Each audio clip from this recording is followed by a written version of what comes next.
երբ որ սարի գագաթին ձյունը դնում է, ձմեռը մոտ է։ Ձյունը սկզբում սարի գագաթին է դնում, այսինքն սարերի վրա շուտ է ձյունը գալիս։ Հետո կամաց իջնում է ներքև, հասնում է մինչև ներքևները, այսինքն մինչև ձորեր է հասնում ձյունը։ Վերջում աշնան վերջ նոր արդեն սարի գագաթին ձյունը դնում է, բայց դեռ ձմեռը չի եկել։ Այս ձմեռ ի՞նչ է,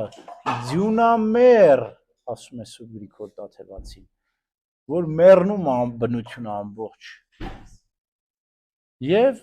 սկզբում սարի գագաթին է իջնում ձյունը, հետո նոր իջնում է բոլոր տեղերը, ստորոտները, ու ամբողջովին մեռնում է բնությունը։ Ճիշտ նույն ձևով սարի գագաթը ո՞րն է, գլուխն է, մազերը որ սկսեց սպիտակել, ուրեմն իմացի ձմեռը մոտ է, այսինքն ձյունամեռը մոտ է, մեռնելու է ամեն ինչ, դու պիտի պատրաստվես հանդերձյալ հավիտյանական կյանքին։ Ոմանց մոտ սպիտակ մազերը իմաստության են նշան, հա, ոմանց էլ մոտ կարող է իմաստության նշան չլինի, տարբեր է մարդկանց մոտ։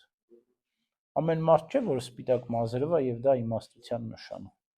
Դրանպես տարեց մարդուն միշտ էլ հարգել են հնում։ Ոտքի են կանգնել, հա, հարգել են։ Հատկապես բարի տարեց մարդուն, իմաստուններին, իմաստասերներին, հատկապես ծերունիներին միշտ կանգնել են, հարգել են ու պատվել են։ Մենք էլ ուշադիր լինենք, եթե սարի գագաթին ձյուն դրեց, ուրեմն ձմեռը մոտ է։